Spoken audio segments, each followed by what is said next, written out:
Bah ça tombe bien. Parce que je parle de SF. Alors ça, Et vas-y, enchaîne, je t'en prie, si t'as la transition, vas-y. Je parle je parle de SF, de bon SF, et ben là je vais parler d'un film où j'ai été assez déçu, même très. Notre ami Ridley Scott qui nous a pondu Prometheus. Voilà, donc moi je vais pas dire grand chose sur Prometheus, mis à part que dire que bon c'est pas l'épisode qui servait à. Il sert à rien dans l'univers d'Alien. Et ben voilà, mais moi je suis pas d'accord. Moi je trouve que. Quand ça met justement en place cet univers d'Alien et on comprend l'origine, d'où ils viennent. Il y a encore des questions qu'on se pose et qui seront répondues forcément dans Prometheus 2 et 3. Les Américains, c'est comme ça. Et ils peuvent pas faire un film sans faire deux autres derrière pour le commerce et voilà quoi. Mais en même temps, il n'est pas inintéressant. Je veux dire, on y voit des belles images, il y a une bonne ambiance qui est dans ce film. Non, moi j'ai bien aimé quoi, parce que je trouve que Ridley Scott il fait quand même des bons films quoi. Enfin, à part Mensonge d'État et quelques films qu'il avait fait aussi un petit peu avant, mais c'est vrai que là, non, franchement, j'étais content quoi. On se remet un peu dans l'ambiance d'Alien. En même temps, c'est complètement différent d'Alien justement. Voilà, c'est ça quoi. Trop différent, je dirais. Non, mais justement, faut pas copier quoi. Faut pas copier, faut faire des choses nouvelles. Et justement, là, c'était une chose, c'était nouveau quoi. Voilà. Peut-être qu'ils auraient pu faire mieux. Après, c'est facile à dire aussi quoi. Après, peut-être qu'il y a beaucoup de fans d'Alien qui ont adoré. Hein. Moi, j'ai bien aimé quoi. Ouais. J'étais pas porté par le film, c'est pour ça d'ailleurs que je l'ai pas mis en top, hein, parce que j'étais pas porté par le film quoi. J'étais pas à fond. Mais c'est un bon film quoi. Voilà. Et si on veut parler de déception, moi je peux parler d'une déception aussi. Moi et d'ailleurs tu seras d'accord avec moi, c'est The Dark Knight Rises, quoi. Le troisième Batman. Oui. Surtout dont on va faire une critique. On va faire une critique, exactement. Ouais. Et du coup vous pourrez voir cette critique là parce qu'elle est corsée je dirais. Et voilà, oui, là j'ai été déçu, ça c'est clair, voilà. Une grosse déception pour un film qui était hyper attendu, même plus attendu que Prometheus, et c'était même le film le plus attendu de l'année, avec Bilbo le Hobbit à la fin de l'année, mais bon, voilà. Au mois de juillet, tu penses pas au mois de décembre, tu penses, voilà. Donc c'est comme cette année, hein, les films les plus attendus, hein, ceux de la fin de l'année 2013, on s'en fout un petit peu. Pour le moment, c'est tous les films qui a un peu avancé. Bah oui, qui ira mars à avril jusqu'à octobre, c'est clair, c'est eux qui sont vraiment attendus. Non mais c'est sûr, là, enfin Dark Knight Rises, c'était voilà. Je pense que on peut voir parce que on regarde la suite des deux autres Batman, mais après ça, moi j'y ai pas dans ma DVD tech, hein, ça c'est clair. Voilà. Moi non plus. Une autre déception Alors une autre déception, alors c'est pas vraiment une déception, je m'attendais à ce que ce soit pas extraordinaire en fait, c'est Total Recall, avec Colin Farrell et réalisé par Len, oh putain j'arrive plus à dire son nom, de toute manière ça sera marqué en bas, le réalisateur de Underworld 1 et 2. D'accord, voilà, je sais pas qui c'est, mais... Déjà pas extraordinaire. Ouais. Puis réalisateur de Die Hard 4, qui n'est pas non plus le meilleur des Die Hard. Il est pas mal quand même, il est bien, mais c'est pas, ça vaut pas le premier, ça vaut pas Piège de Cristal et ça vaut pas Une Journée en Enfer. Donc oui, je parlais de Total Recall. Donc remake d'un classique des années 80, 90, 90, oui, tout à fait. 90, je croyais qu'il était sorti un peu avant. Il doit sortir 92 peut-être, il y avait Sharon Stone dedans. Oui, je sais que c'était un peu ses débuts aussi. Donc voilà, avec Schwarzenegger, c'est sûr que là, le remake, aucun intérêt, l'histoire c'est à peu de choses près la même. Pourtant, on se dit, je veux dire, moi je me fais l'avocat du diable, mais on se dit que avec les effets spéciaux qu'on peut faire maintenant, en même temps, du coup on peut réinventer une sorte de monde futuriste qui pouvait pas dans le premier, et je veux dire... Et pourtant le monde futuriste dans le premier Total Recall, il est super bien foutu. Hein. Je sais pas si tu l'as vu. Oui, je l'ai vu, bien sûr. C'est génial. Hein. Mais là, pourtant... ça apporte rien de neuf, quoi. Rien du tout. Non, moi personnellement, j'ai pas du tout apprécié ce film, c'est de la purée. Même Prometheus, il est mieux, quoi. Donc c'est pour Eh dire. ben, Mais, c'est pour dire. mais voilà quoi, Total Recall, vraiment aucun intérêt.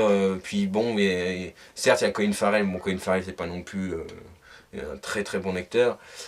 Pareil pour Jessica Biel, mis à part pour ses poumons. Et Kate Beckinsale. Pour ses poumons, ouais. Même chose aussi, Kate Beckinsale. Sauf On aime bien quand elle respire, surtout. Oui, d'accord. Kate, elle a moins de poumons que la Jessica Biel. Mais sinon, non, c'est. Voilà, en tout cas, si vous avez vu l'original, qui est réalisé par Paul Verhoeven, là, il n'y a pas photo. L'original est très, très, très, très bien, et ça suffit très bien. Pas besoin d'un Total Recall remake. Voilà. Ok, Tom, très bien. Autre déception pour moi, pour moi, j'en ai pas beaucoup non plus. Parce que moi, il y a beaucoup de bons films, mais de déceptions, j'en ai pas beaucoup. Mais là, j'en ai une autre, c'est Rebelle.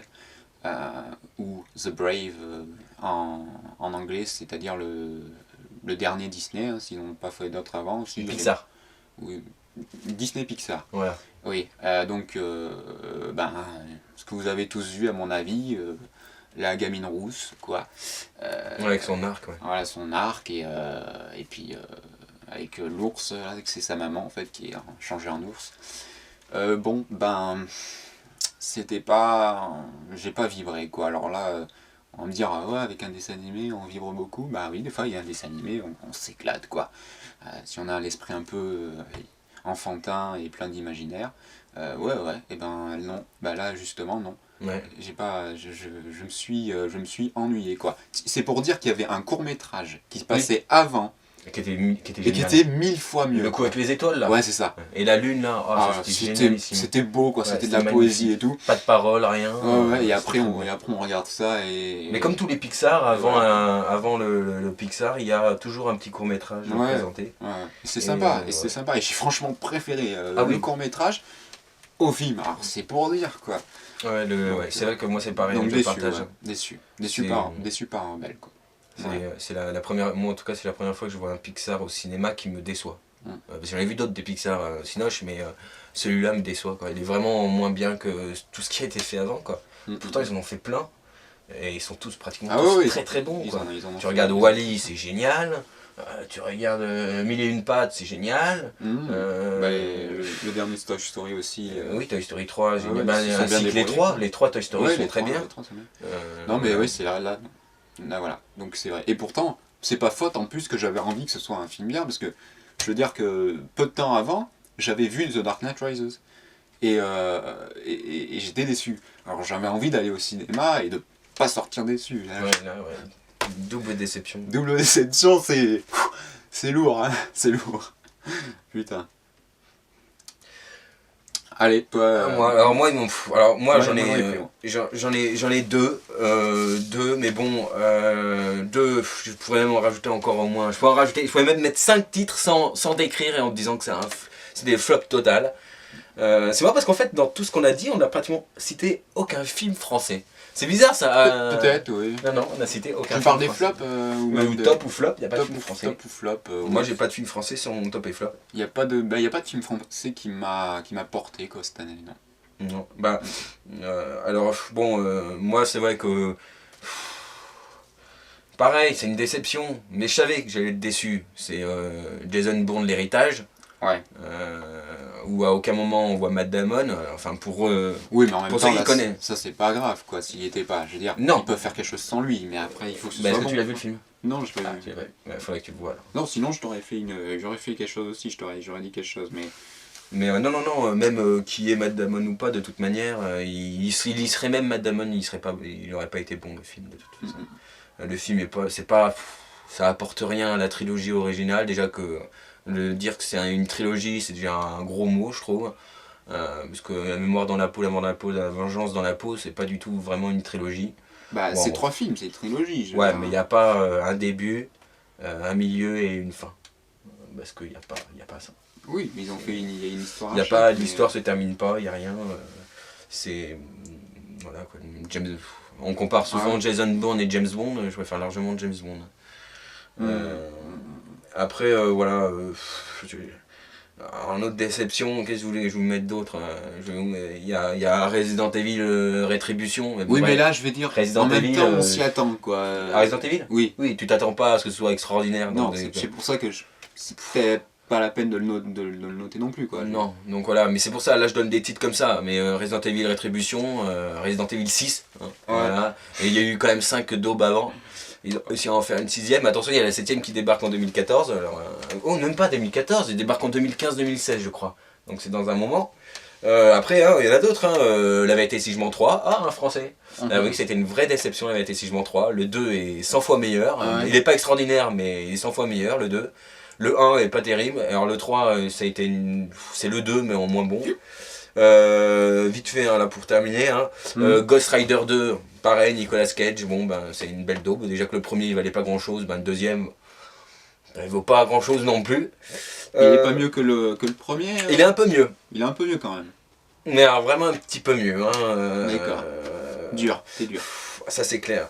Après bon Battleship. Alors là moi j'avais pas du tout envie d'aller voir ça. Oulala.